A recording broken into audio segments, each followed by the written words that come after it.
During the 1980s and 1990s, the self-esteem movement crept its way into every imaginable corner of America. The movement was based on the belief that helping people develop a positive image of themselves and their abilities would solve a long list of personal and public problems in America. Individuals who improved their self-esteem were expected to experience more happiness, better performance, and limitless success. At a community level, many believed that increasing the nation's self-esteem would reduce crime, lower pollution, and close the poverty gap. As a result, teachers across the country stopped using red pens. Sports leagues no longer identified winners and losers. Employers hired self-esteem experts to boost the morale and performance of employees, and the government delivered self-esteem workbooks to welfare recipients. All over the nation, children and adults were praised without reason. They were pumped full of messages like "you are special and you can achieve anything." Now, while well-intentioned, the self-esteem movement had one big problem. It didn't work. In some cases, the movement had the opposite effect. The techniques designed to improve self-esteem made many children selfish, entitled, and apathetic, and boosting the self-esteem of criminals made some more violent and aggressive. So while there's value in developing a positive self-image, the self-esteem movement reminds us that we need to be careful. When it first began, the self-esteem movement was seductive for two main reasons. The first is that it made people feel good. And that's because most people like believing that they're special, amazing, and successful. And the second is that it was the easy way out. You see, it's easy to tell a failing child that they are smart as you push them through the education system. But it's hard to fix the broken education system. Ultimately, there's one big reason why the self-esteem movement didn't work, and that is telling someone that they're smart, special, or successful doesn't make it true. You see, telling a failing child that they're smart doesn't make them more intelligent. And if you've been unemployed for 5 years and live in your parents' basement, standing in front of a mirror and telling yourself that you're successful doesn't make it true. What's important to understand here is that lying to yourself or others about their abilities doesn't improve self-esteem. In fact, studies show that people low in self-esteem feel worse about themselves after reciting positive affirmations. Before we talk about how to improve self-esteem, we first have to talk about an important balancing act. When you have an appropriate level of self-esteem, you eliminate many of the roadblocks that stand between you and your goals. But maintaining the right amount of self-esteem is a delicate balancing act. Now, unfortunately, if you tip the scale in either direction, you can quickly get yourself into trouble. When you lack self-esteem, you give your skills, abilities, and opinions little value. As a result, you pass up opportunities, keep yourself from learning, and are afraid to be yourself. Basically, low self-esteem is the equivalent of cutting yourself off at the knees. Because you never put your hat in the ring, you rarely, if ever, get ahead. In contrast, when you have too much self-esteem, you put an unrealistic value on yourself, your opinions, and your abilities. This problem was a common side effect of the self-esteem movement. That's because when you continually tell someone that they're special, it's not long before they believe it. Then, when you have an overinflated self-image, it leads you to believe that you're always right. As a result, you lose the ability to see your flaws and receive feedback from others.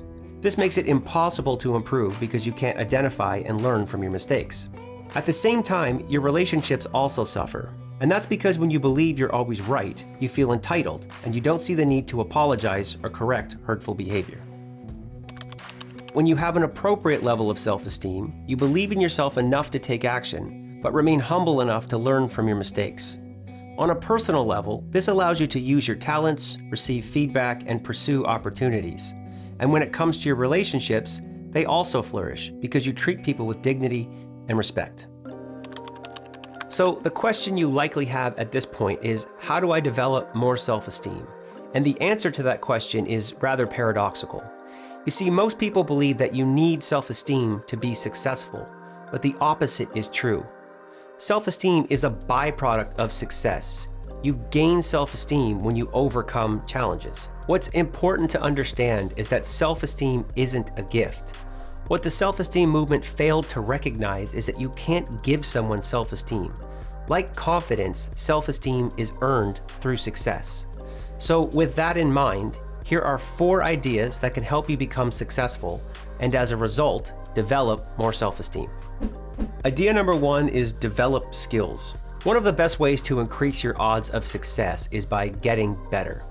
So if you find yourself in a situation where your self-esteem is low, ask yourself, what skills do I need to develop? As an example, if you're down on yourself because you can't land a good job, then there's a good chance that you're in that position because you don't have any valuable skills. So instead of standing in front of a mirror and telling yourself that you're amazing, focus instead on what you can do to become valuable to an employer. That might involve taking a course, learning a trade, or going back to school. Idea number 2 is make it easier. This might sound like a cheap trick, but hear me out. A lot of people pick a challenge that is too big when they start, and as a result, they end up feeling overwhelmed and then discouraged when they fail. Now, the net effect of doing this is lower self-esteem. The best way to fix this problem is by picking an appropriate challenge. You want to pick a challenge that is hard enough to feel meaningful, but not so hard that it causes you to fail. So if you're learning to play piano, it doesn't make sense to start with advanced songs. Instead, it makes sense to start with beginner songs and then progress in difficulty as your skills improve. This lesson also applies to reaching your potential. You see, if you set your goal higher than your true potential, then you guarantee that you'll never find success. And as a result, that will have a damaging effect on your self-esteem. When setting goals, it's important to keep your potential in mind. So if you're a 60-year-old athlete who can no longer keep up with the 20-year-olds, then setting the goal of winning the race will only leave you feeling disappointed. So in this situation, it would be a better idea to set the goal of winning your age group division. Idea number 3 is be kind to yourself. People with too little or too much self-esteem spend all of their time focusing on the wrong things. Those with a lack of self-esteem spend all of their time focused on feeling inadequate. They beat themselves up for falling behind, failing, or not being good enough.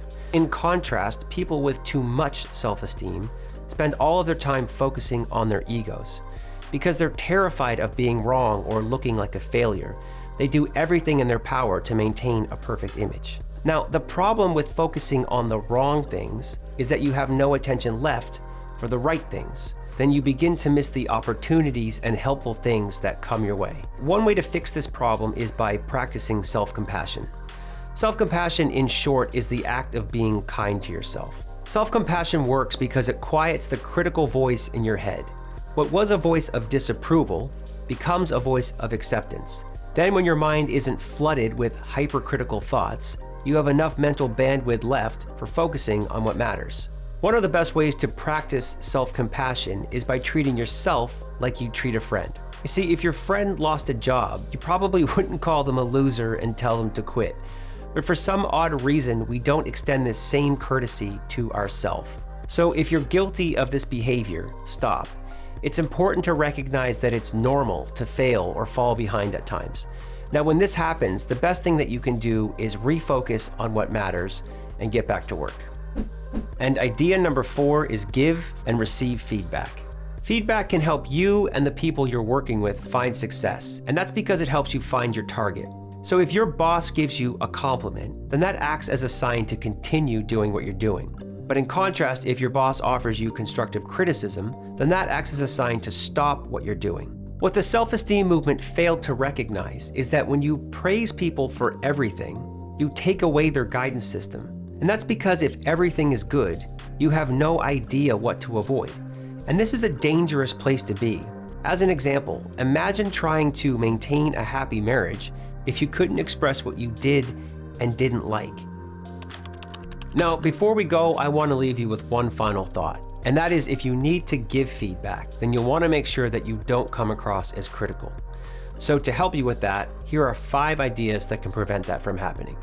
Idea number 1 is keep the conversation private.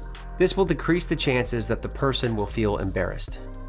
Idea number 2 is make your message clear and specific. This will ensure that your critique is easy to understand. Idea number 3 is focus on the behavior, not the person. Doing this will keep your message from feeling like a personal attack. Idea number 4 is remember to also mention what is positive. Doing this will keep your message from sounding overly critical. And idea number 5 is offer ideas for improvement. This step will help give the person a clear understanding of how they can improve. I can't thank you enough for watching this video, and I hope it was helpful. Now, I am shamelessly trying to grow this channel, so it would mean the world if you could subscribe. like, and share the video. Believe it or not, it takes over 100 hours to make these videos, so any help would be greatly appreciated. If you want more information like this, I highly recommend you check out my app, Aware. Aware is a self-improvement based meditation app that teaches you important skills like how to make better decisions, build good habits, and develop more self-confidence. The app combines all of those lessons with guided meditation, which helps you develop the state of mind and self-awareness needed to apply what you've learned. On top of that, you also get the benefits of meditation, like improved focus and sleep, plus a reduction in negative emotions like stress, anxiety, and sadness. So if you like the type of content you see on this channel and self-improvement in general, then I think you'll love Aware. It's available on iOS, Android, and the web, and you can get started today for free with the links below in the description. As a final note, I've also got a list of helpful resources linked below, like a transcript of this video that covers all of the ideas I shared today in a clear and organized format. Thanks again for watching. Be sure to hit that subscribe button, and I'll see you soon.